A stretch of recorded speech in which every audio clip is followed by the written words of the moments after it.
ខ្លាមេងបន្ទាប់ពីដឹងថាបរិសម្នាក់ដែលកំពុងតែកាន់ដាវដែលមានពន្លឺពណ៌ក្រហមគឺជាសូរិយា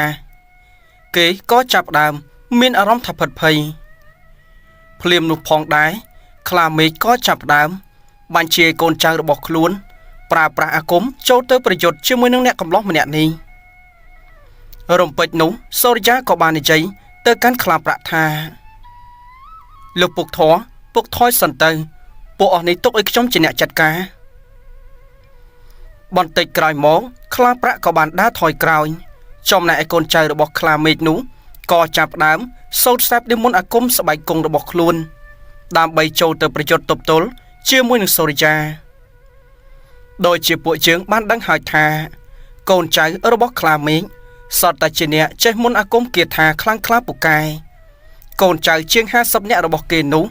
មិនមែនជាមនុស្សធម្មតានោះទេបន្ទាប់ពីពួកគេដាស់និមន្តអាគមគាថារួចពួកគេក៏ចាប់ផ្ដើមដើរសម្ដៅទៅរកអ្នកកំឡោះនេះដោយពួកគេទាញដាវចូលទៅប្រយុទ្ធទប់ទល់ដោយសារតែចង់ដឹងសិល្បៈការពារខ្លួនរបស់សូរិយានេះខ្លាំងក្លាដល់កម្រិតណាក៏ប៉ុន្តែក្នុងពេលនោះសូរិយាក៏ចាប់ផ្ដើមទាញដាវរបស់គេលើកឡើងទៅលើកំឡោះសូរិយាក៏ចាប់ផ្ដើមរាយមន្តអាគមរំពេចនោះផងដែរស្រាប់តែផ្គរលាន់លឺសូរក្ដុងក្ដាំងផ្លេចបន្ទោឆ្វេងឆ្វាញ់ខ្សែផ្លេចបន្ទោក៏ចាប់ផ្ដើមស្រូបសម្ដៅមករកចុងដាវពណ៌ក្រហមរបស់កំឡោះសូរិយានៅក្នុងពេលនោះអ្នកគ្រប់គ្នាក៏ចាប់ផ្ដើមចំហមាត់បន្ទាប់ពីឃើញអាកាសធាតុប្រែប្រួលចម្លែកត្រឹមតែមួយពពេចភ្នែកចំណែកកូនចៅរបស់ខ្លាមេងក៏ចាប់ផ្ដើមជ្រួចច្របល់តើរឿងនេះកើតឡើងដោយយ៉ាងម៉េចតើមនុស្សអាចហៅផ្គររន្ទះបានដោយយ៉ាងម៉េចទៅស្របពេលនោះផងដែរពេលដែលពួកគេកំពុងតែដើរសម្ដៅចូលមកនោះគ្រាន់តែសូរិយាវិសដាវរបស់គេតែបន្តិចខណៈពេលនោះស្រាប់តែកូនចៅចៅរបស់ខ្លាមេឃក៏ចាប់ផ្ដើមនាំគ្នាប្រកាច់ប្រកិនរនេលពេញដីដោយសារតែអំណាចដាវពណ៌ក្រហមនឹងឯងដោយជាជើងបានដឹងស្រាប់ហើយកុំថាឡើយអាគមស្បែកគង់ទោះជាស្បែកស្អីក៏មិននៅដែរដោយសារតែដាវសូរិយានេះមិនមែនជាដាវធម្មតាគឺវាបង្កើតឡើងពីលោហៈដ៏ស័ក្តិសិទ្ធិព្រមទាំងធ្វើការលុតអស់រយៈពេល7ឆ្នាំដោយប្រើទឹកសន្សើមជាមួយនឹងភ្លើងលុតវាជារៀងរាល់ថ្ងៃក្រោយពីនោះទៅខ្លាមេឃក៏ចាប់ផ្ដើមសម្លឹងទៅរកពូរៃហើយគេបាននិយាយថារៃតើយើងគួរធ្វើយ៉ាងម៉េចបន្តទៀតពូរៃក៏បានតបថាលោកម្ចាស់សាកជាមួយនឹងគេបន្តិចទៅព្រោះថាលោកម្ចាស់ក៏មានដាវអឋានដែលមានឈ្មោះថាដាវហៅប្រលឹងលោកម្ចាស់ចូលទៅប្រយុទ្ធជាមួយនឹងវាបន្តិចទៅតើអាចតស៊ូជាមួយនឹងវាបានប៉ុន្មានតាមពិតទៅខ្លាមេឃមិនមែនជាមនុស្សខ្លាចហើយក៏មិនមែនជាមនុស្សដែលគ្មានមន្តអាគមនោះដែរគេមានមន្តអាគមខ្លាំងក្លាណាស់ក៏ប៉ុន្តែចាប់តាំងពីថ្ងៃគេបានដឹងថាអ្នកដែលបានសម្លាប់គេគឺជាសូរិយាថ្ងៃនោះមកគេក៏ចាប់ផ្ដើមមានអារម្មណ៍ភិតភ័យឲ្យតែបានជួបជាមួយនឹងសូរិយាគេប្រៀបដូចជាចាញ់ច្រាបអញ្ចឹងភ្លាមនោះដោយសារតែចង់ដឹងពីអានុភាពរបស់កំឡោះម្នាក់នេះខ្លាមេឃក៏ចាប់ផ្ដើមទាញដាវប្រលឹងរបស់គេចុះពីលើខ្នងសេះរួចហើយក៏ចាប់ផ្ដើមសូត្រសែបនៃមន្តអាគមភ្លាមនោះខ្លាមេឃក៏បានចាក់ដាវរបស់គេទម្លុះចូលទៅក្នុងដីស្របពេលនោះផងដែរស្រាប់តែពពួកប្រលឹងខ្មោចក៏ចាប់ផ្ដើមក្រោកចេញមកពីក្នុងដីវិញ្ញាណទាំងអស់ក៏ចាប់ផ្ដើមចូលទៅប្រយុទ្ធទប់ទល់ជាមួយនឹងសូរិយាក៏ប៉ុន្តែគ្រាន់តែជាវិញ្ញាណខ្មោចព្រៃកំពៃកំពកនោះវាគ្មានអ្វីអស្ចារ្យនោះទេសូរិយាបានយកដាវដ៏ស័ក្តិសិទ្ធិរបស់គេនោះកំចាត់ពពួកខ្មោចព្រៃទាំងអស់ដោយសារតែឃើញសភាពការដូចជាមិនស្រួលនៅពេលនោះពូរៃក៏បានហៅខ្លាមេឃឲ្យឡើងជិះលើខ្នងសេះកិច្ចខ្លួនចេញពីទីកន្លែងនេះសិនក្រោយមកខ្លាមេឃក៏បានស្រែកប្រាប់កូនចៅដែលមិនមានរបួសធ្ងន់ធ្ងរអាចធ្វើដំណើរចេញពីទីកន្លែងនេះបានឲ្យវិលត្រឡប់ទៅទីកន្លែងរបស់ពួកគេវិញបន្ទាប់ពីនោះទៅកូនចៅដែលសេះសល់ក៏ចាប់ផ្ដើមឡើងជិះលើខ្នងសេះរួចហើយធ្វើដំណើរទៅតាមចៅវាយរបស់គេ បន្ទាប់ពីពួកចៅបានធ្វើដំណើរចេញទៅអស់មនុស្សម្នាជាច្រើនក៏ចាប់ផ្ដើមការចន្លោះកាន់ភ្លើងដែលសម្ដៅចូលមកកាន់ផ្ទះរបស់លោកពូផានដោយសារតែមុននេះគេបានឮស្នូរសំឡេងក្ដួងក្ដាងព្រមទាំងសំឡេងមនុស្សចង់ច្រើនចូលមកកាន់ទីកន្លែងនេះក្រោយពីអ្នកភូមិបានចូលមកដល់នៅក្នុងពេលនោះអ្នកភូមិម្នាក់បាននិយាយថានៅផានតើមានរឿងអ្វីទៅបានជិះឮសំឡេងក្ដួងក្ដាងមុននេះពូផានគាត់ក៏បាននិយាយថាអូអ្នកភូមិទាំងអស់គ្នាតាមពិតទៅពួកក្រុមចៅខ្លាមេឃបានធ្វើដំណើរចូលមកកាន់ទីកន្លែងនេះពួកវាមានគម្រោងចង់សម្លាប់គ្រួសាររបស់ខ្ញុំក៏ប៉ុន្តែបានសូរិយាកូនខ្ញុំជាមួយនឹងសម្លាញ់បានប្រយុទ្ធទប់ទល់ជាមួយនឹងវាឥឡូវពួកចៅទាំងអស់នោះបានរត់គេចចេញពីទីកន្លែងនេះបាត់ហើយអ្នកភូមិក្រឡេកសម្លឹងមើលមុខគ្នាហេតុអ្វីក៏កំឡោះម្នាក់នេះមានអានុភាពអាចទប់ទល់ជាមួយនឹងខ្លាមេឃបានអ្នកភូមិល្បីថាខ្លាមេឃមិនមែនជាមនុស្សធម្មតានោះទេគេមានមន្តអាគមខ្លាំងក្លាណាស់សូម្បីតែពួកទាហានដែលមានមន្តអាគមក៏មិនអាចទប់ទល់ជាមួយនឹងគេបានដែរក៏ប៉ុន្តែឥឡូវបែរជាសូរិយាដែលត្រូវជាកូនប្រុសរបស់ពូផាតនេះអាចបណ្ដេញពួកក្រុមចៅដកាយសាហាវនេះឲ្យចេញពីក្នុងភូមិបានក្រោយពីនោះទៅអ៊ំធ្នងក៏បាននិយាយរៀបរាប់សាច់រឿងទាំងអស់ព្រមទាំងជីវប្រវត្តិរបស់កំឡោះសូរិយាអ្នកភូមិក៏ចាប់ផ្ដើមចំហមាត់ស្ដាប់រឿងរ៉ាវទាំងអស់នោះហាក់ដូចជារឿងនិទានបន្តិចក្រោយមកខ្លាប្រាក់ក៏បាននិយាយទៅកាន់សម្លាញ់របស់គេថាណែសម្លាញ់ខ្ញុំគិតថាមើលទៅពួកវាប្រហែលជាមិនបញ្ឈប់ត្រឹមនេះនោះទេពួកវាប្រកាសទៅស្វែងរកអ្នកខ្លាំងខាងមុនអាគមមកទប់ទល់ជាមួយនឹងជើងពិតជាមិនខានដូច្នេះពួកជើងគួរតែមានការប្រុងប្រយ័ត្នម្យ៉ាងទៀតនោះវាស្គាល់ផ្ទះសម្បែងហើយវាក៏បានដឹងថាសូរិយាចូលមកនៅទីកន្លែងនេះដែរវាប្រកាសជារកគ្រូខ្លាំងដើម្បីមកកម្ចាត់កូនធររបស់ជើងពូផាតក៏បានឆ្លើយតបទៅកាន់សម្លាញ់វិញរឿងនេះខ្ញុំក៏ពិបាកថាដែរដោយសារតែខ្ញុំគ្មានមន្តអាគមនោះទេគឺមានតែសម្លាញ់ឯងតែប៉ុណ្ណោះណែសម្លាញ់ឯងកុំអាចទៅផ្ទះនៅទីកន្លែងនេះជួយការពារផ្ទះសម្បែងខ្ញុំសិនទៅក្រែងលោកពួកចៅនោះវាវិលត្រឡប់មកវិញក្រោយមកខ្លាប្រាក់ដោយសារតែគេបានបែកការហើយគេក៏មិនទាន់ធ្វើដំណើរត្រឡប់ទៅផ្ទះសម្បែងវិញដែរក៏ចង់នៅទីកន្លែងនេះដើម្បីជួយការពារទៅកាន់គ្រួសាររបស់សម្លាញ់មួយសន្ទុះធំក្រោយមកក្រោយពីអ្នកភូមិបានដឹងសាច់រឿងទាំងអស់អ្នកភូមិក៏ចាប់ផ្ដើមនាំគ្នាធ្វើដំណើរចេញពីទីកន្លែងនេះទៅចំណែកឯគ្រួសាររបស់ពូផាតនៅប្រោកប្រាយគ្នារហូតដល់មេឃភ្លឺចំណែកឯពួកចៅបន្ទាប់ពីទៅដល់ជំរំពួកគេក៏ចាប់ផ្ដើមនាំគ្នារំរបួសអ្នកណាមានរបួសក៏ចាប់ផ្ដើមទៅរកថ្នាំសង្កូវមកបិទខ្លួនឯងទៅក្នុងពេលនោះខ្លាមេឃក៏បានសួរទៅកាន់ពូរ៉ៃថាណៃរ៉ៃយើងគួរតែធ្វើយ៉ាងម៉េចបន្តដើម្បីចាត់ការទៅកាន់ពួកវានោះដោយសារតែអាកំឡោះសូរិយាមានដៅពណ៌ក្រហមនោះមានឫទ្ធិអំណាចណាស់ពូរ៉ៃអង្គុយគិតបន្តិចរួចហើយក៏បាននិយាយថាចៅវាយមកតាមនិយាយពីមន្តអាគមនោះអាកំឡោះនោះប្រហែលជាមិនខ្លាំងប៉ុន្មាននោះទេក៏ប៉ុន្តែសំខាន់គឺដៅពណ៌ក្រហមនៅក្នុងដៃរបស់វានោះមិនដឹងថាដៅនោះធ្វើអំពីអ្វីនោះទេវាមានអានុភាពខ្លាំងក្លាណាស់ក៏ប៉ុន្តែណែខ្ញុំស្គាល់លោកគ្រូម្នាក់នោះក៏ពូកែខាងមន្តអាគមផ្នែកខាងអាឋានបាញ់ចោះចូលទៅក្នុងដៅដែរ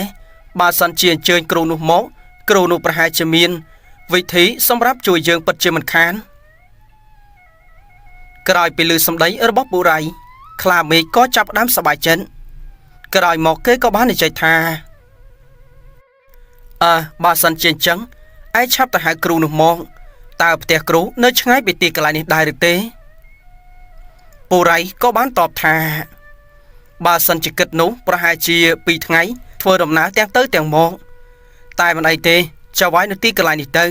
ខ្ញុំនឹងនាំកូនចៅ3-4នាក់ធ្វើដំណើរទៅបន្ទាប់ពីនោះពូរ៉ៃក៏ចាប់ផ្ដើមនាំកូនចៅ2-3នាក់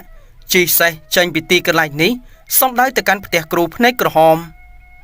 គ្រូនេះមានមន្តអាគមខ្លាំងក្លាណាស់ហើយគាត់ជំនាញខាងប្រើពពួកខ្មោចព្រាយបិសាចជាពិសេសនោះគឺខាង ប្រាឋានបានចុះទៅលើអាវុធនឹងឯងក្រោយពីធ្វើដំណើរអស់រយៈពេល1ថ្ងៃពូរ៉ៃជាមួយនឹងកូនចៅក៏បានចូលទៅដល់ផ្ទះរបស់គ្រូនោះចំណែកអ្នកទាំងពីរនេះក៏ធ្លាប់ស្គាល់គ្នាដែរបន្ទាប់ពីទៅដល់គ្រូក៏បានរាក់ទាក់ទៅកាន់ពូរ៉ៃរួចហើយក៏បានសួរទៅកាន់គាត់ថាណែរ៉ៃតើឯងមានរឿងអ្វីពូរ៉ៃងក់ក្បាលតិចរួចហើយក៏និយាយថាលោកគ្រូឥឡូវនេះចៅហ្វាយរបស់ខ្ញុំបានជួបជាមួយនឹងអ្នកខ្លាំងដែលមានដាវដ៏ស័ក្តិសិទ្ធិមួយដើមដាវនោះមានពន្លឺពណ៌ក្រហមក៏មិនច្បាស់ថាវាកើតឡើងពីពេលណាហើយអ្នកណាជាអ្នកបង្កើតវាដែរក៏ប៉ុន្តែសំខាន់នៅក្នុងពេលនេះខ្ញុំចង់ឲ្យលោកគ្រូធ្វើដំណើរទៅជាមួយនឹងខ្ញុំដើម្បីទៅចាត់ការអ្នកកំឡោះនោះបើសិនជាលោកគ្រូអាចដោះអាថ័ន្តនៅក្នុងដាវនោះបានដាវនោះប្រកាសជាលែងស័ក្តិសិទ្ធិ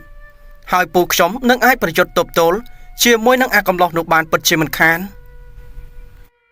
គ្រូបានងក់ក្បាលតិចក្រោយមកបាននិយាយថាចំពោះរឿងនេះវាគ្មានបញ្ហានោះទេក៏ប៉ុន្តែការធ្វើដំណើរទៅឆ្ងាយខ្ញុំគ្មានអ្នកចាំផ្ទះសម្បែងមកចាងទៀតនោះការទៅម្ដងនេះគឺប្រថុយជាមួយនឹងគ្រោះថ្នាក់ណាស់បើសិនជាផ្លន់ស្នៀតខ្ញុំប្រកាសជាមានគ្រោះថ្នាក់ដល់អាយុជីវិតពិតជាមិនខានលុះត្រាតែចៅហ្វាយរបស់ឯងឲ្យមានប្រាក់ខ្ញុំច្រើនបន្តិចពូរ៉ៃក៏បានឆ្លើយតបទៅកាន់លោកគ្រូម្នាក់នោះថាលោកគ្រូរឿងលុយកាក់អីនោះលោកគ្រូមិនចាំបាច់ព្រួយបារម្ភនោះទេចៅហ្វាយរបស់ខ្ញុំប្រកាសជាឲ្យលោកគ្រូពេញចិត្តតែម្ដងតែសំខាន់ឲ្យតែលោកគ្រូធ្វើកិច្ចការបានសម្រេចពេលនោះគ្រូភ្នែកក្រហមក៏បានងក់ក្បាលរួចហើយក៏បានឲ្យពូរ៉ៃនៅឈរចាំគាត់គ្រូម្នាក់នោះក៏បានឡើងទៅលើផ្ទះរួចហើយយករូបសំណាកព្រាយពីរក្បាលសូត្រមន្តអាគមដាក់នៅលើអាសនៈដើម្បីឲ្យវាជួយការពារផ្ទះសម្បែងបន្ទាប់ពីនោះគាត់ក៏ចាប់ផ្ដើមយកប្រដាប់ប្រដាដោយជាសត្វអាគមដាក់ចូលទៅក្នុងថង់ជាមដើម្បីធ្វើដំណើរទៅឆ្ងាយព្រោះថាម្ដងនេះគាត់មិនមែនប៉ះសត្រូវកំពៃកំប៉ុកនោះទេគឺសត្រូវដែលមានអានុភាពខ្លាំងក្លាដូច្នេះហើយគ្រូក៏មិនធ្វេសប្រហែសដែរក្រោយពីគ្រូរៀបចំសម្ភារៈរួចគាត់ក៏ចាប់ផ្ដើមធ្វើដំណើរទៅជាមួយនឹងលោកពូរ៉ៃទៅ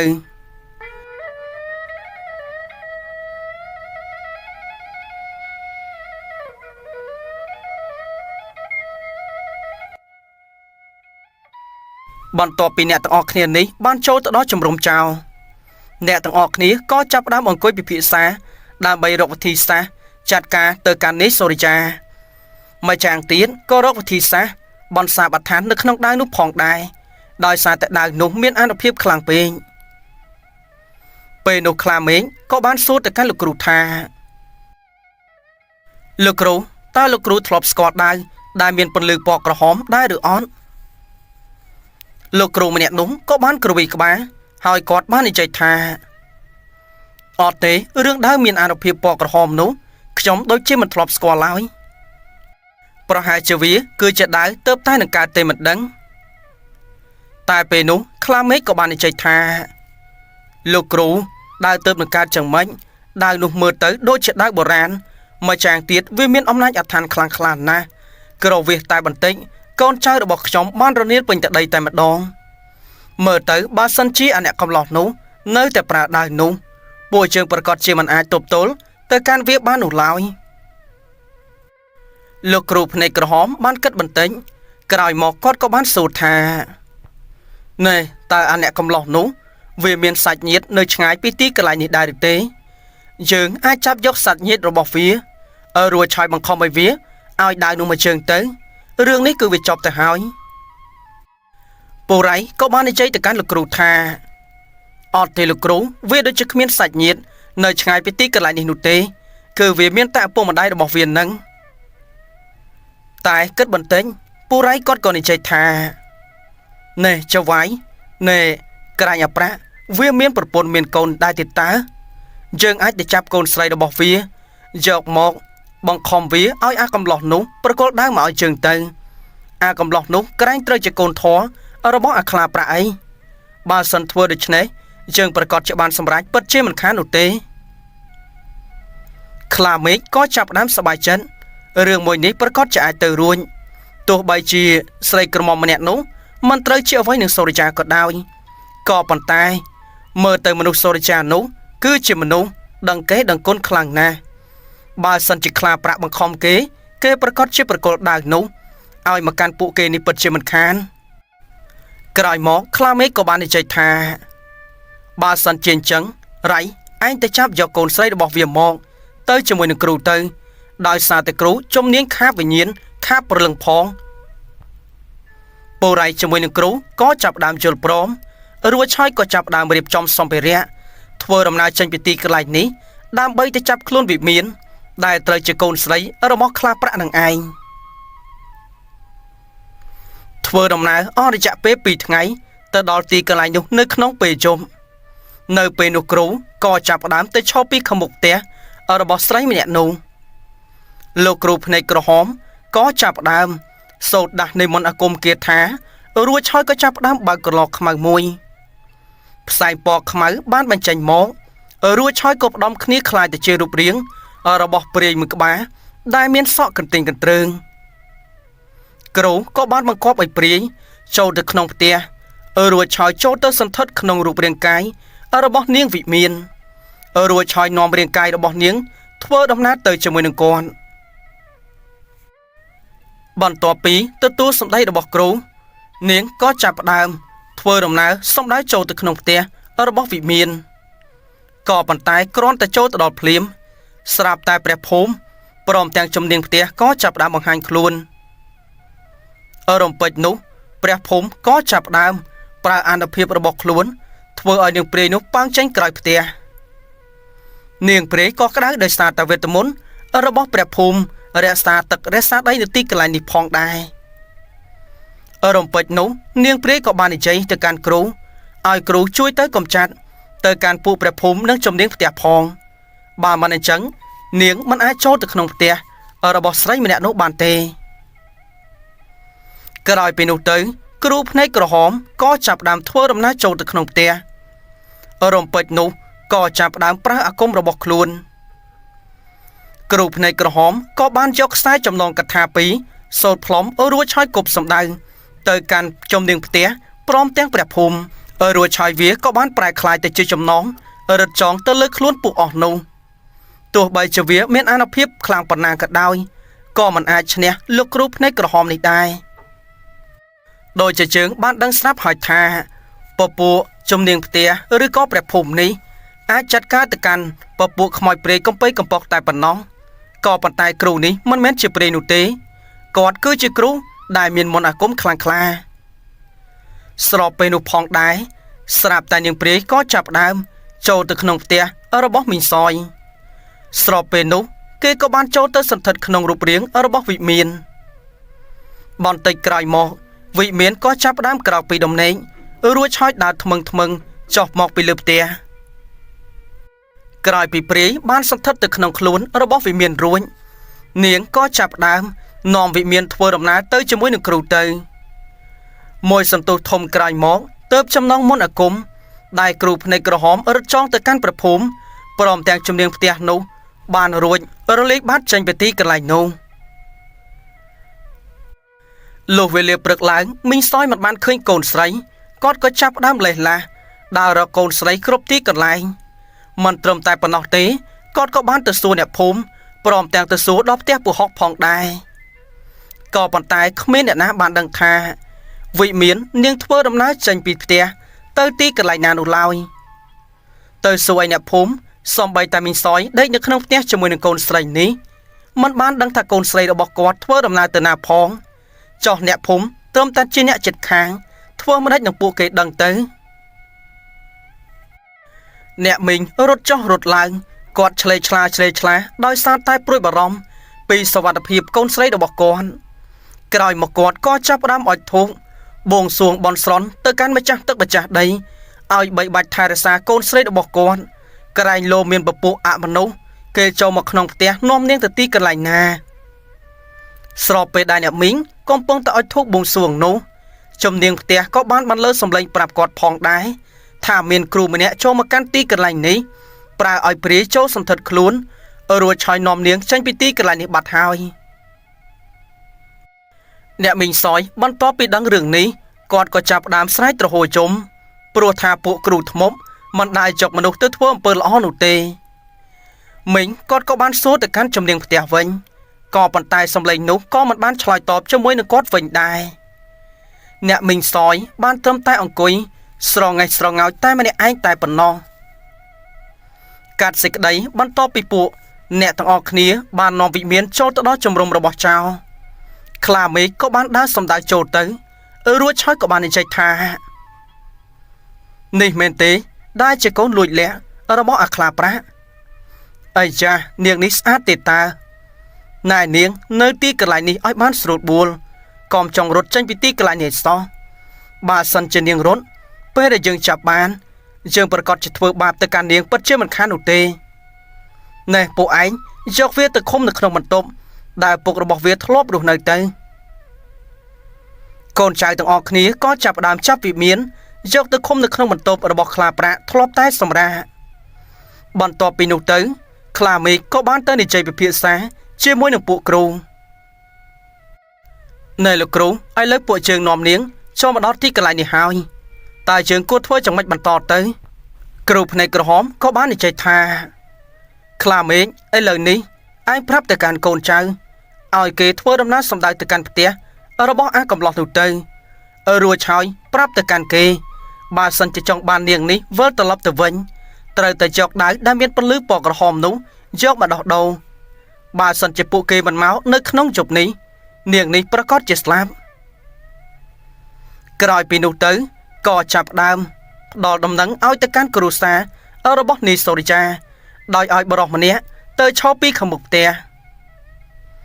សូរិយាបន្ទាប់ពីឃើញមនុស្សចម្លែកមុខឈររេរនៅពីខាងមុខផ្ទះរបស់គេក៏បានដើរចេញទៅរួចហើយក៏សាកសួរនៅលោកពូតើមានរឿងអ្វីទៅបានជាដើរកាត់មុខផ្ទះខ្ញុំទៅមកទៅមិនឆ្ងាយពីរបងផ្ទះខ្ញុំអញ្ចឹង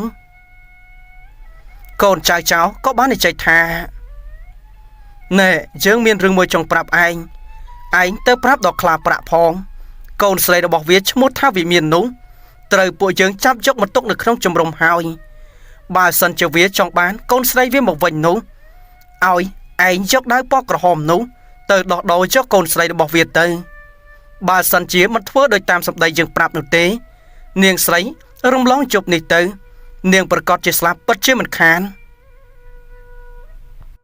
សូរិយាកំពុងតែនិយាយជាមួយនឹងកូនចៅរបស់ខ្លាមេឃតែស្របពេលនោះផងដែរខ្លាប្រាក់ក៏បានឃើញហើយគាត់ក៏ស្គាល់ថានេះគឺជាកូនចៅរបស់ខ្លាមេឃដែរក៏ព្រោះតែខ្លាប្រាក់ធ្លាប់រស់នៅទីកន្លែងនោះមិនមែនតែឆ្នាំនោះទេក្រោយពីនោះទៅខ្លាប្រាក់ក៏បានសាកសួរទៅកាន់កូនចៅនោះកូនចៅក៏បានប្រាប់សាច់រឿងទាំងអស់បើសិនជាចង់បានវិមានដែលត្រូវជាកូនស្រីនោះត្រូវតែឲ្យអ្នកកំឡោះនេះយកដៅពណ៌ក្រហមធ្វើដំណើរទៅកាន់ជំរំរួចហើយប្រគល់ដៅនោះឲ្យទៅកាន់ខ្លាមេឃពេលនោះខ្លាមេឃប្រកាសជាឲ្យវិមានត្រឡប់មកវិញជាមួយនឹងអ្នកកំឡោះនេះពិតជាមិនខានតែពេលនោះខ្លាប្រាក់ក៏បាននិយាយថាឯងទៅប្រាប់ដល់ចៅហ្វាយរបស់ឯងផងមិនត្រូវឲ្យប៉ះពាល់កូនស្រីរបស់ជើងនោះទេបើសិនជាគេហ៊ានប៉ះពាល់កូនស្រីរបស់ជើងក្បាលរបស់គេប្រកាសជាដាច់ចេញពីលើស្មាពិតជាមិនខានបានយើងនឹងធ្វើដំណើរទៅជាមួយនឹងអ្នកកំឡោះនេះនៅក្នុងជប់នេះក្រោយពីនោះទៅកូនចៅរបស់ខ្លាមេឃក៏បានធ្វើដំណើរចេញពីទីកន្លែងនេះដើម្បីយកសាច់រឿងទៅប្រាប់ដល់ចៅហ្វាយរបស់ខ្លួនចំណែកឯខ្លាមេឃក៏សប្បាយចិត្តណាស់ដែរបើសិនជាខ្លាប្រាក់ធ្វើដំណើរមកជាមួយនោះគេនឹងបានបញ្ឈឺចិត្តខ្លាប្រាក់ដែលបានក្បត់ជាមួយនឹងគេនៅពេលរសៀលអ្នកទាំងពីរនាក់ក៏បានធ្វើដំណើរចូលទៅដល់ដោយកំឡោះរបស់ជើងក៏បានយកដៅពណ៌ក្រហមទៅជាមួយផងដែរក្រោយពីអ្នកទាំងពីរបានចូលទៅដល់ខ្លាប្រាក់ក៏បានសួរទៅកាន់ខ្លាមេឃថាអាខ្លាមេឃណាកូនរបស់ជើងឆាប់យកនាងចេញមកខ្លាមេឃក៏បានសោយតិចរួចហើយដើរទៅជិតខ្លាប្រាក់យកដៃទះស្មារួចហើយនិយាយចំអកថាយ៉ាងម៉េចព្រួយបារម្ភពីកូនស្រីរបស់ឯងមែនឬទេយើងធ្លាប់ប្រាប់ឯងហើយថាចៅដូចជាពួកជើងនេះមិនត្រូវមានស្នេហាមិនត្រូវមានគ្រួសារស្អីនោះទេឥឡូវនេះឯងឃើញទេមនោសញ្ចេតនាឯងមានចំពោះកូនរបស់ឯងបើសិនឯងនៅតែខ្លួនមួយ គ្មានអ្នកណាអាចធ្វើអ្វីឯងបានឡើយ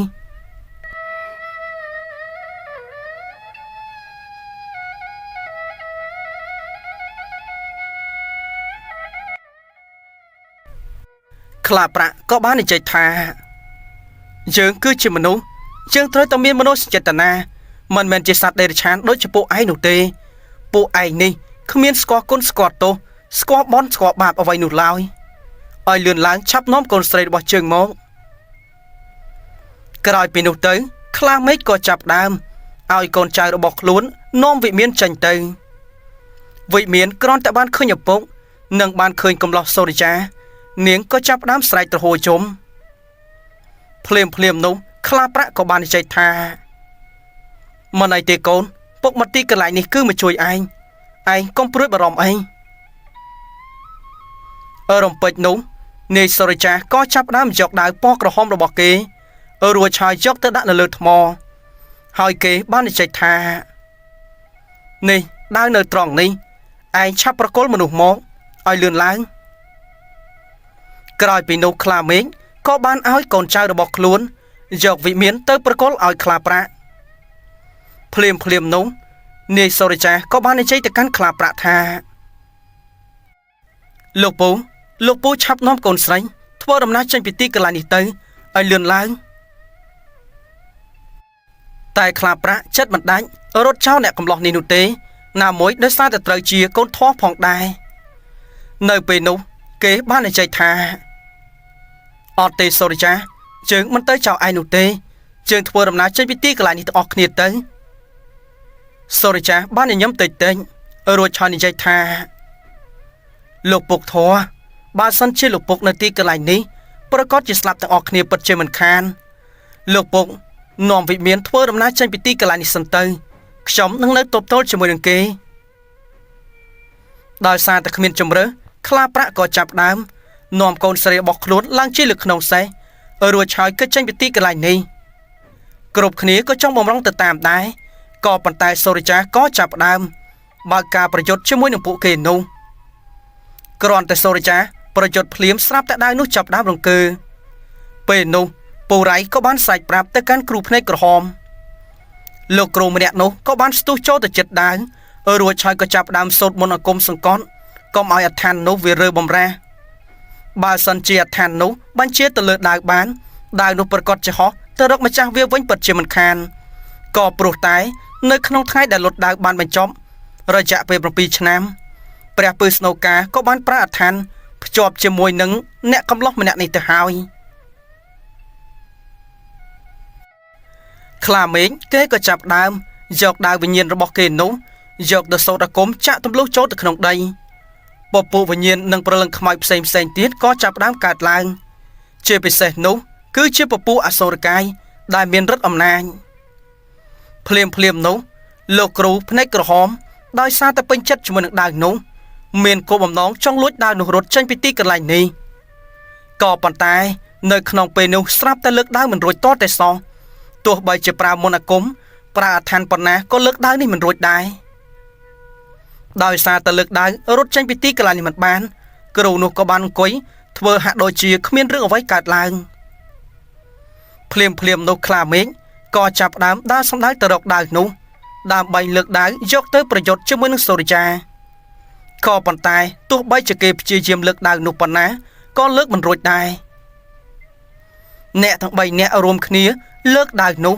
ក៏នៅតែលើកមិនរង្គើសូរិយាប្រយុទ្ធជាមួយនឹងពពួកកូនចៅរបស់ខ្លាមេឃផងប្រយុទ្ធជាមួយនឹងពពួកវិញ្ញាណខ្មោចព្រាយបិសាចផងនៅពេលនេះគ្មានដាវទឹកនៅក្នុងដៃគេរឿងពិបាកបន្តិចហើយឆាកប្រយុទ្ធបានមួយសន្ទុះធំពពួកអមនុស្សព្រមទាំងកូនចៅរបស់ខ្លាមេឃក៏បានដេកដួលខ្ទេចខ្ទីរំពេចនោះដោយសារតែចង់ដឹងពីអានុភាពរបស់គ្រូភ្នែកក្រហមខ្លាមេឃក៏បាននិយាយថាលោកគ្រូប្រើសមត្ថភាពរបស់លោកគ្រូបន្តិចមើលតើខ្លាំងខ្លាដល់កម្រិតណាគ្រូភ្នែកក្រហមក៏បានញញឹមតិចរួចហើយក៏ចាប់ដើមទាញសัตว์គោអាគមរបស់ខ្លួនដាក់នៅលើបាតដៃគ្រូនោះសូត្រផ្លុំគាថាទះទៅលើខ្លួនរបស់វា3ដងសัตว์គោអាគមក៏ចាប់ដើមរីកខ្លួនធំឡើងរួចហើយក៏ចាប់ដើម រត់សំដៅទៅរកកំឡោះជើង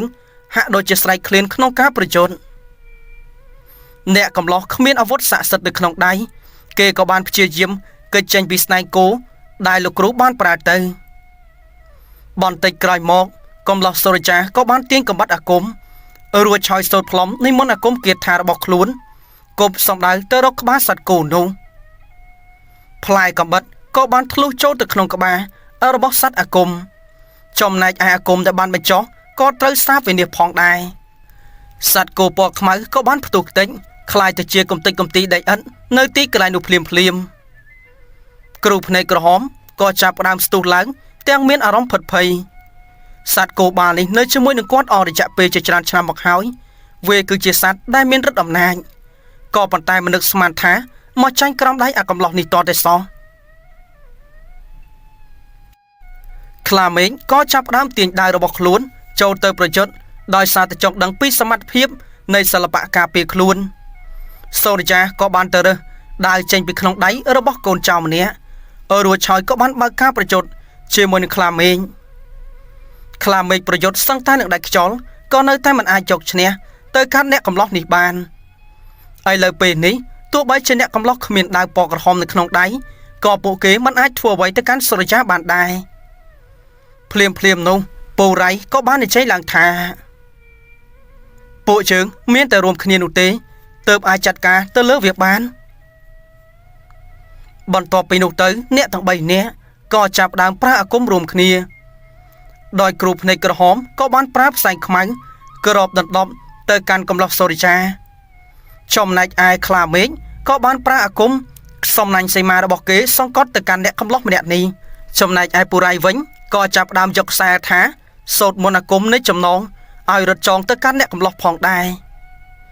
នៅពេលនេះសូរិយាប្រកាសជាចាប់ហើយទោះបីជាគេមានមន្តអាគមខ្លាំងក្លាប៉ុណ្ណាក៏ដោយក៏ប៉ុន្តែគ្រូទាំង3បានរួមគ្នាធ្វើឲ្យគេពិបាកប្រជញ្ញទីបំផុតអ្នកកំឡោះក៏ត្រូវគេចាប់ខ្លួនបានរួចហើយយកទៅចងភ្ជាប់ជាមួយដើមឈើធំមួយនៅទីកន្លែងនេះភ្លាមនោះខ្លាមេឃក៏បានដើរចូលទៅចិនរួចហើយនិយាយថាម៉េចឯនេះជាផ្កាយសំណាង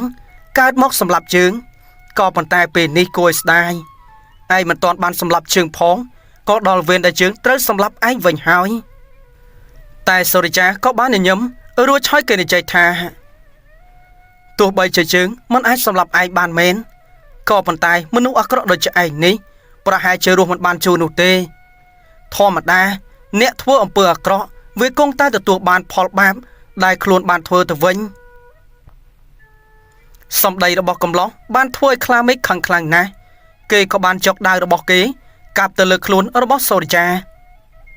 ក៏ប៉ុន្តែទោះបីជាដាវដ៏មានអានុភាពរបស់គេក៏ដោយក៏មិនអាចធ្វើអ្វីទៅកាន់សូរិយាបានដោយសារតែអដ្ឋាននៃអាគមស្បែកគង់របស់លោកគ្រូពឹសស្នោកានោះមិនមែនជាមន្តអាគមធម្មតាដូចជាពពួកគ្រូរៀនមន្តអាគមខ្មៅកំពៃកំប៉ុកប្រើប្រាស់នោះទេភ្លាមនោះទោះបីជាខ្លាមេឃព្យាយាមកាប់ទៅលើខ្លួនរបស់អ្នកកំឡោះនេះយ៉ាងណាក៏នៅតែមិនអាចធ្វើអ្វីទៅកាន់អ្នកកំឡោះបានរំពេចនោះខ្លាមេឃក៏បានសម្លឹងទៅកាន់រកលោកគ្រូភ្នែកក្រហមក្រោយមកគេក៏បានសួរថាលោកគ្រូតើហេតុអ្វីបានជាដាវរបស់ខ្ញុំសម្លាប់វាមិនបានលោកគ្រូម្នាក់នោះក៏បានតបថាមើលទៅនៅលើខ្លួនអ្នកកំឡោះម្នាក់នេះប្រហែលជាមានរបស់វិសេសបាញ់ចោះចូលទៅក្នុងខ្លួនទោះបីជាកាប់វាក៏កាប់មិនមុតដែរ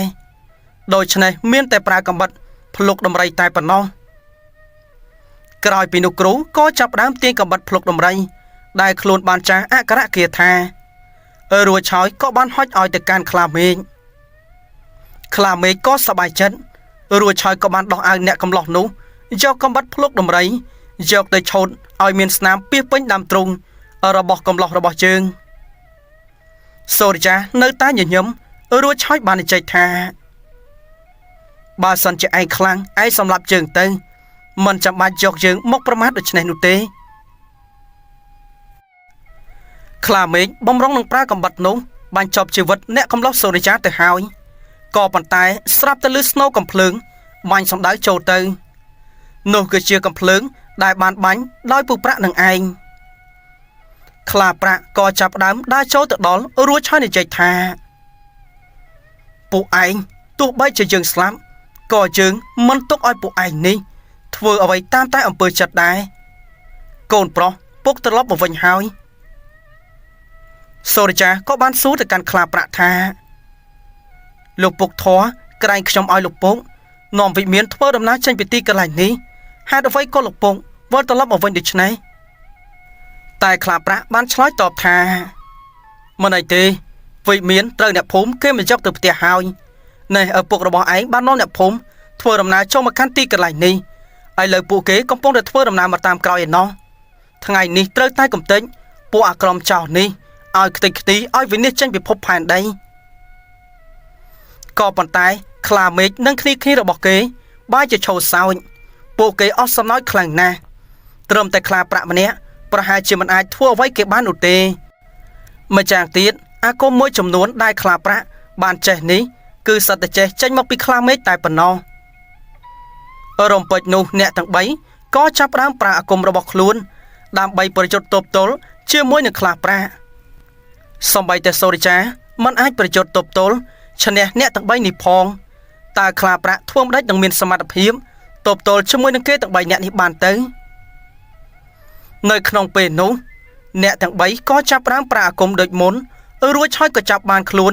របស់ខ្លាប្រាក់ម្នាក់ទៀតពួកគេក៏ចាប់ផ្ដើមយកខ្សែទៅចងខ្លាប្រាក់ភ្ជាប់ជាមួយដើមឈើដែលអ្នកកំឡោះសូរិយាកំពុងតែឈរទាំងឈាមកំពុងហូរជោគពេញខ្លួនភ្លាមនោះពួកគេក៏ចាប់ផ្ដើមឈរសោចរួចហើយក៏បាននិយាយថាយ៉ាងម៉េចហើយពួកឯងទាំងឪពុកធေါ်ទាំងកូនធေါ်ទីបំផុតគឺយើងចាប់បានទាំងអស់ឥឡូវនេះតើអ្នកណាជាអ្នកស្លាប់ស្របពេលនោះអ្នកភូមិក៏ចាប់ដើមធ្វើដំណើរចូលមកដល់ពួកគេក៏ចាប់ដើមយកកាំភ្លើងរបស់គេបាញ់សម្ដៅទៅរកអ្នកទាំង3ក៏ប៉ុន្តែអ្នកទាំង3នេះក៏ចាប់ដើមប្រើអាគមទប់ទល់ជាមួយនឹងគ្រាប់កាំភ្លើងគ្រាប់កាំភ្លើងអ្នកភូមិមិនអាចទៅប៉ះខ្លួនរបស់គេបាននោះទេបានត្រឹមតែចេញពីកាំភ្លើងក៏ប៉ុន្តែបែរជាធ្លាក់ទៅលើដីហាក់ដូចជាគ្រាប់ភ្លៀងទោះបីជាអ្នកភូមិព្យាយាមយ៉ាងណាក៏ដោយក៏នៅតែមិនអាចធ្វើអ្វីទៅកាន់គ្រូទាំង3នេះបានពេលនោះសូរិយាក៏បានប្រាប់ឲ្យអ្នកភូមិវិលត្រឡប់ចេញពីទីកន្លែងនេះដោយសារតែកាំភ្លើងមិនអាចធ្វើអ្វីពួកគេបាននោះទេក្នុងពេលនោះផងដែរស្រាប់តែមានពន្លឺពណ៌ខៀវក៏ចាប់ផ្ដើមចូលមកដល់ទីកន្លែងនេះគ្រាន់តែពន្លឺពណ៌ខៀវនោះចូលមកដល់ក៏ធ្វើឲ្យអ្នកទាំង3ប៉ាំងខ្ទាតថយទៅក្រោយរំពេចនោះព្រះពឺស្នូកាក៏ចាប់ផ្ដើមបង្ហាញខ្លួនក្រោយមកព្រះពឺស្នូកា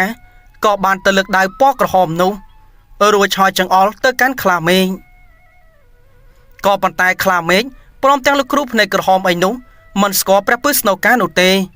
មានតែអ្នកកំឡោះជើងនោះទេទើបគាត់ស្គាល់នៅពេលនោះសូរិយាបាននិយាយថាលោកគ្រូហេតុអ្វីក៏លោកគ្រូដឹងថាខ្ញុំកំពុងតែមានគ្រោះថ្នាក់ក៏ប៉ុន្តែព្រះពឺស្នូកាក៏មិនបាននិយាយអ្វីច្រើនដែរក៏បានចូលទៅជិតកាត់ផ្ដាច់ចំណងរួចឆោយហុចដាវនោះឲ្យទៅកាន់កូនសិស្សរបស់ខ្លួនអ្នកកំឡោះរបស់ជើងបន្ទាប់ពីទទួលបានដាវនោះក៏ចាប់ផ្ដើមជួយផ្ដាច់ចំណងឲ្យខ្លាប្រាក់ផងដែរអ្នកទាំងពីរក៏ចាប់ផ្ដើមធ្វើការប្រយុទ្ធទប់ទល់ជាមួយនឹងអ្នកទាំង3នោះក្រោយមកពួកគ្រូទាំងអស់នោះក៏ចាប់ផ្ដើមរៀបអាគមសាជាថ្មីក៏ប៉ុន្តែពេលនេះអាគមហាក់ដូចគ្មានប្រយោជន៍មិនដឹងថាយ៉ាងម៉េចបានជារៀបអាគមចាប់ទៅលើខ្លួនរបស់អ្នកកំឡោះនោះចាប់មិនបានខ្សែចំណងកថារបស់លោកពូរ៉ៃក៏មិនអាចធ្វើអ្វីទៅកាន់ខ្លួនរបស់សូរិយាទោះបីជាផ្សែងខ្មៅរបស់គ្រូភ្នែកក្រហមក៏មិនអាចធ្វើអ្វីបានរំពេចនោះពួកគេងឿងឆ្ងល់ខ្លាំងណាស់តើមានមូលហេតុអ្វីទៅព្រះពឺស្នូកាក៏ចាប់ផ្ដើមញញឹមរួចហើយនិយាយថាអាគមពួកឯងគ្រាន់តែជាពួកអាគមកំពៃកំពកតែប៉ុណ្ណោះយើងជាអ្នកមានឫទ្ធិអំណាចនៅទីកន្លែងនេះវាធ្វើមិនដេចនឹងហ៊ានបង្ហាញឲ្យយើងឃើញទៅភ្លាមនោះពួកគេក៏មិនស្នុកចិត្តដែរក៏ចាប់ផ្ដើមបើកការប្រយុទ្ធជាមួយនឹងអ្នកទាំងពីរនាក់នេះរំពេចនោះសូរិយាក៏ចាប់ផ្ដើមប្រើដាវរបស់ខ្លួនបាញ់ចប់ជីវិតរបស់ពូរ៉ៃនៅទីកន្លែងនោះចំណែកគ្រូភ្នែកក្រហមបានប្រយុទ្ធទប់ទល់ជាមួយនឹងខ្លាប្រាក់រីឯសូរិយារបស់ជើង បានប្រយុទ្ធទប់ទល់ជាមួយនឹងខ្លាមេឃឆាកប្រយុទ្ធអស់មួយសន្ទុះដែរក៏ប៉ុន្តែក្នុងពេលនោះសូរិយាក៏បានចាក់ដៅដែលមានពន្លឺពណ៌ក្រហមរបស់គេទម្លុះខ្លួនរបស់ខ្លាមេឃផ្ទប់ជាមួយនឹងដើមឈើខ្លាមេឃកំពុងតែអួតចុកនៅក្នុងដើមទ្រូងរួចហើយក៏បានសម្លឹងទៅលើមេឃពេលនោះគេក៏បានសម្លឹងឃើញផ្កាយក្រពើដែលកំពុងតែមានពន្លឺហើយពេលនោះគេក៏ដឹងថាតាមពិតទៅគេមិនអាចប្រឆាំងជាមួយនឹងព្រំលិខិតបាននោះទេការទស្សទាយរបស់ពុរ័យបានប្រាប់ថាថ្ងៃណាមួយខ្លាមេឃប្រកាសជាស្លាប់ដោយសារតែស្នាដៃរបស់សូរិយាឥឡូវថ្ងៃនេះបានឈានចូលមកដល់ហើយ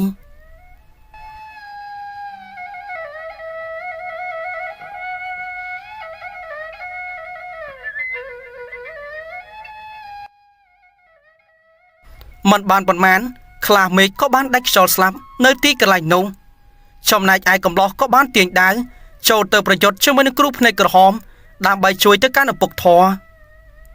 អ្នកទាំងពីរធ្វើការប្រយុទ្ធតាមមួយផ្លែនគ្រូភ្នែកក្រហមនោះក៏ត្រូវស្លាប់ដោយសារតែដាវរបស់អ្នកកំឡោះសូរិយាដែរទោះបីជាគ្រូនោះមានស័ក្តិយន្តមន្តអាគមប៉ុន្មានជាន់ក៏ដោយក៏ប៉ុន្តែបើសិនជាប៉ះជាមួយនឹងដាវនេះ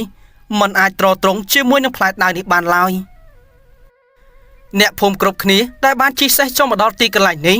ពួកគេក៏ចាប់ដើមនាំគ្នាស្រែកឈរដោយសារតែមេចៅដ៏កាយសាហាវដែលបានលាក់ខ្លួននៅទីកន្លែងនេះត្រូវគេសម្លាប់បាត់បង់ជីវិតបាត់ទៅហើយជំរំមួយនេះគឺជាជំរំរបស់ចៅគឺវាមានទីកន្លែងធំទូលាយណាស់ស្របពេលនោះផងដែរខ្លាប្រាក់ក៏បានទៅខ្សឹបទៅកាន់សូរិយាថាណែកូនឯងធ្វើដំណើរមកជាមួយនឹងពុកធំមកពុកបានដឹងពីទីកន្លែងលាក់ប្រាក់របស់ពួកវាក្រោយមកខ្លាប្រាក់ក៏បាននាំសូរិយាចូលទៅកាន់ទីកន្លែងឃ្លាំងប្រាក់ក៏បានឃើញថានៅក្នុងហឹបជាច្រើនពោពេញទៅដោយគ្រឿងអលង្ការមានតម្លៃក្រោយមកពួកគេក៏ចាប់ផ្ដើមមានគម្រោងដឹកយកលុយកាក់មាសប្រាក់ទាំងអស់នេះចេញពីតំបន់របស់ពួកក្រុមចៅស្របពេលនោះផងដែរលោកគ្រូក៏ចាប់ផ្ដើមដើរចូលទៅជិតកូនសិស្សហើយគាត់បាននិយាយថាណែកូនសិស្សឯងត្រូវតែធ្វើអំពើល្អបន្តទៀតគ្រូនឹងជួយការពារឯងក៏ប៉ុន្តែឯងមិនត្រូវភ្លេចកំណើតរបស់ឯងនោះទេឯងកើតមកសម្រាប់ជួយមនុស្សមិនមែនកើតមកសម្រាប់បំផ្លាញមនុស្សនោះទេឯងត្រូវចាំសម្ដីរបស់លោកគ្រូឲ្យបានក្រោយពីនោះទៅអ្នកកំឡោះក៏បានលុតជង្គង់សំពះទៅកាន់លោកគ្រូចំណែកឯពូផាតគាត់នៅតែឆ្ងល់ដោយសារតែលោកគ្រូម្នាក់នេះគាត់ឃើញកាលពីប្រហែលឆ្នាំមុនគឺមានវ័យប៉ុណ្ណេះហើយគាត់ជួបម្ដងនេះក៏នៅតែមានវ័យប៉ុណ្ណេះដែររឿងនេះធ្វើឲ្យគាត់ងឿងឆ្ងល់ខ្លាំងណាស់ពូផាតបានដើរចូលទៅជិតរួចហើយសំពះសួរទៅកាន់លោកគ្រូថាលោកគ្រូខ្ញុំមានចម្ងល់មួយតើខ្ញុំអាចសួរលោកគ្រូបានដែរឬទេព្រះពើស្នូកាក៏បានញញឹមរួចហើយបានតបថាលោកពូមានរឿងអ្វីសួរខ្ញុំមកពូផាតគាត់ក៏សួរថាណែលោកគ្រូហេតុអ្វីក៏លោកគ្រូដឹងថាកូនប្រុសរបស់ខ្ញុំកំពុងតែមានគ្រោះថ្នាក់ម្យ៉ាងទៀតលោកគ្រូមានអាយុប៉ុន្មានឆ្នាំហើយហេតុអ្វីក៏លោកគ្រូនៅតែក្មេងកាលពីមុនខ្ញុំជួបគឺមានវ័យប៉ុណ្ណេះឥឡូវបានជួបម្ដងទៀតរយៈពេលជាច្រើនឆ្នាំលោកគ្រូនៅតែមានវ័យប៉ុណ្ណឹងដដែលព្រះពើស្នូកាក៏បានញញឹមរួចហើយតបថាលោកពូសាច់រឿងខ្លះលោកពូមិនបានចង់ដឹងនោះទេដោយសារតែវាគឺជាអាចកំបាំងមួយដូច្នេះលោកពូដឹងត្រឹមថាខ្ញុំគឺជាគ្រូមន្តអាគមម្នាក់ដែលធ្វើតែអំពើល្អទៅបានហើយបន្ទាប់ពីនិយាយរួចព្រះពើស្នូកាក៏ចាប់ផ្ដើមបាត់ខ្លួនចេញពីទីកន្លែងនេះភ្លាមអ្នកទាំងអស់គ្នាក៏ចាប់ផ្ដើមចំហមាត់បន្ទាប់ពីឃើញអានុភាពដ៏ខ្លាំងក្លារបស់លោកគ្រូពើស្នូកាអ្នកគ្រប់គ្នាក៏ចាប់ផ្ដើមរៀបចំយកទ្រព្យសម្បត្តិទាំងអស់នេះវិលត្រឡប់ចូលទៅកាន់ស្រុកភូមិបន្ទាប់ពីប្រមូលទ្រព្យសម្បត្តិទាំងអស់នេះទៅដល់ផ្ទះសូរិយាក៏បានចែកមាសប្រាក់នេះឲ្យទៅកាន់អ្នកភូមិមួយចំណែកផងដែរហើយក៏បានឲ្យទៅកាន់តាធ្នង់របស់គេតាធ្នង់សប្បាយចិត្តណាស់ដោយគាត់ធ្លាប់បានគិតមែនចៅប្រុសនេះកើតឡើងគឺចម្រុងចម្រើនទៅដល់អ្នកស្រុកអ្នកភូមិក៏ប៉ុន្តែពេលក្រោយមកកំឡោះរបស់ជើងក៏បានលាអ្នកភូមិនៅទីកន្លែងនេះដើម្បីទៅរស់នៅក្នុងស្រុកភូមិកំណើតរបស់វិមានដោយសារតែពួកគេនឹងរៀបការជាមួយនឹងគ្នាឆាប់នេះ ចំណែកឯអំធ្នងនោះគាត់មិនសូវសប្បាយចិត្តនោះទេបន្ទាប់ពីដឹងថាគ្រួសាររបស់ពូផាតបានចាក់ចេញពីភូមិមួយនេះតែពូផាតគាត់ក៏បានសន្យាជាមួយនឹងអំធ្នងថាគាត់នៅឧស្សាហ៍មកលេងទីកន្លែងនេះមិនឲ្យអំធ្នងនឹកគាត់ខ្លាំងពេកនោះទេក្រោយពីនោះទៅពួកគេក៏ចាប់ផ្ដើមប្រមូលទ្រព្យសម្បត្តិទៅរស់នៅស្រុកភូមិកំណើតរបស់វិមានទៅក្រោយមកពួកគេក៏បានរៀបការតាមប្រពៃណីក្នុងថ្ងៃមង្គលការនោះមានមនុស្សច្រើនណាស់ដោយសារតែអ្នកកំឡោះម្នាក់នេះគឺជាអ្នកមានគុណបានជួយសង្គ្រោះទៅកាន់អ្នកស្រុកអ្នកភូមិប៉ុន្មានភូមិដែលធ្លាប់រងគ្រោះដោយសារតែសត្វពស់ខ្មៅដោះស្នែងដែលជាបរិវាររបស់គ្រូធ្មប់ធ្លាប់នាំចូលមកនឹងឯងក្រោយពីនោះទៅអ្នកកំឡោះក៏បានទៅនាំយកពូហុកនិងគ្រួសាររបស់គាត់មករស់នៅជាមួយឯពូហុកបានស្ម័គ្រខ្លួនធ្វើជាអ្នកបម្រើទៅកាន់គ្រួសារអ្នកកំឡោះនេះសូរិយាក៏បានជួយទៅកាន់អ្នកភូមិនេះច្រើនផងដែរដោយសារតែមាសប្រាក់របស់ចៅនោះច្រើនខ្លាំងណាស់ពូហុកគាត់ពេញចិត្តនឹងធ្វើកិច្ចការបម្រើទៅកាន់គ្រួសាររបស់សូរិយាព្រោះថាបើសិនជាគ្មានសូរិយាទេប្រពន្ធកូនរបស់គេប្រហែលជាស្លាប់តាំងពីជូនណាស់មកហើយក៏ព្រោះតែគ្មានអាហារហូបចុកនិងកើតជំងឺឈឺស្គមរីងរៃអស់រយៈពេលជាច្រើនខែនឹងឯងតែសូរិយាមិនដែលចាប់ទុកគ្រួសាររបស់ពូហុកជាអ្នកបម្រើស្អីនោះឡើយចាត់ទុកគាត់ហាក់ដូចជាគ្រួសារតែមួយយូរទៅសូរិយាក៏បានធ្វើផ្ទះសម្បែងធំដុំរួចហើយក៏មានមុខចំនួនផ្សេងទៀតដែលបានជួញដូររកស៊ីជាមួយនឹងអ្នកធ្វើដំណើរមកពីក្រៅវិមានដែលជាស្រីក្រមុំដ៏ស្រស់ស្អាតក៏បានសម្រេចបំណងបានរៀបការជាមួយនឹងកំឡោះសង្ហានេះផងដែរអ្នកទាំងពីរចាប់ដៃគ្នាប្រឹងប្រែងរកស៊ីបន្តទៅទៀតរួចហើយក៏បានជួយកសាងភូមិនេះនិងជួយអ្នកភូមិឲ្យកាន់តែរស់សុខសាន្តជាងមុនក៏ព្រោះថាពីមុននោះគ្មានទីកន្លែងសម្រាប់អ្នកភូមិសម្រាប់ព្យាបាលនោះទេអ្នកឈឺតកាត់គឺត្រូវតែចំណាយលុយកាក់ទៅរកគ្រូពេទ្យក៏ប៉ុន្តែរយៈពេលក្រោយមកបន្ទាប់ពីសូរិយាទៅរស់នៅទីកន្លែងនោះសូរិយាក៏បានឲ្យគេបង្កើតមន្ទីរពេទ្យរកគ្រូថ្នាំពូកែសម្រាប់ជួយព្យាបាលទៅកាន់អ្នកស្រុកអ្នកភូមិដោយមិនគិតលុយកាក់គិតទៅមនុស្សល្អតែម្នាក់ក៏ប៉ុន្តែបានជួយទៅដល់ជនក្រីក្រជាច្រើនអ្នកបើសិនជាប្រែមនុស្សល្អនេះទៅជាមនុស្សអាក្រក់វិញត្រឹមតែម្នាក់ដូចជាខ្លាមេឃតែបែរជាធ្វើបាបទៅកាន់អ្នកស្រុកអ្នកភូមិជាច្រើនអ្នកធ្វើឲ្យគេមានភាពភ័យតក់ស្លុតគ្រប់ទីកន្លែងសាច់រឿងមួយនេះគឺជាសាច់រឿងដែលបង្កប់ទៅដោយអត្ថន័យដែលតាក់ទងជាមួយនឹងអំពើបន់បាបយើងគួរតែនាំគ្នាធ្វើអំពើល្អឲ្យបានច្រើនម្យ៉ាងទៀតមិនត្រូវមានចិត្តលោភលន់ចង់បានរបស់អ្វីដែលមិនមែនជារបស់យើងនោះទេហើយខ្ញុំបាទក៏សូមជម្រាបលាប្រិយមិត្តទាំងអស់គ្នានៅក្នុងពេលនេះហើយក៏សូមអរគុណចំពោះការគាំទ្ររបស់ប្រិយមិត្តផងដែរ